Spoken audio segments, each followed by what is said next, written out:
मला वाटतं माझं 3 वर्षापासून थकीत आहे, पण त्याच्या सिस्टीमला ते नाही, त्याच्यामुळे ती यादीत गेलेलं नाही तिकडं, त्यामुळे त्याला कर्जमाफी मिळत नाही. आणि हे जे सांगतात अनियमित आहे थोडी, स्टँडर्ड, सब स्टँडर्ड आणि डिफॉल्टर 3 पैकी थोडं जे वेळ झालाय काही लोकांना, समजा की 18 महिन्याची ऐवजी 22 महिने झाले. एसबीआयची सिस्टीम काय दाखवती, बँक ऑफ महाराष्ट्र सिस्टीम काय दाखवती, सब स्टँडर्ड आहे म्हणून. सब स्टँडर्डला काय होतं, त्याचं कर्जमाफीत नाव गेलेलं नाही, त्याच्यामुळे त्याला पण त्या ठिकाणी मिळत नाही. चौथं आहे की आमच्याकडे ऊस कामगार, ऊस तोडणारे लेबर, जे भागातले वाहन मालक हे सर्वांचा आम्ही कंपल्सरी TDS कट करतो. हा मोठा वर्ग आहे. आता TDS कट केल्यावर त्यांचेच आम्ही ITR तिकडे करून टाकत असतो. ते 0 ITR ते लोक सुद्धा याच्यातून वंचित झाले.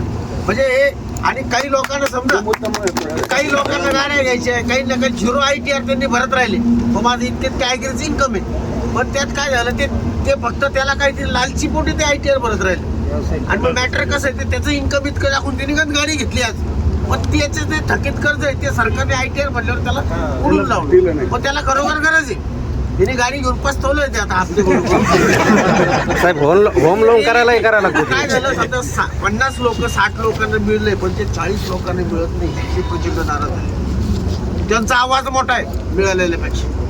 मग काय झालं, आपली एवढी सुंदर योजना, त्यांचं जे मिळालेलं न मिळालेलं आपल्याला, जसं तुम्ही आज जे काय खूप कौतुकास्पद आहे की ग्रामीण भागात ग्राउंड लेवलला जाऊन आपलं सगळं ऐकून घेणं, सरकारमध्ये असताना खूप कौतुकास्पद. तुमचं खूप अभिनंदन आम्ही करतो साहेब, की तुम्ही हे प्रश्न ग्राउंड लेवलला जाऊन समजून घेता, जेणेकरून त्याचे कुठेतरी धोरणात त्याचा समावेश केला. हे असे प्रश्न आहे. दुसरं की आपलं अंबडला बी कार्यालय आहे, घनसंगी, ते ज्याला कोणाला बँकेच्या बाबतीत अडचणी येतील त्याला आमच्या कार्यालयात पाठवून द्यायला होतं. मी स्वतःच बँक मॅनेजर असं स्वतः आमचा स्टाफ सगळं क्लिअर करून टाकेल. त्याच्यामुळे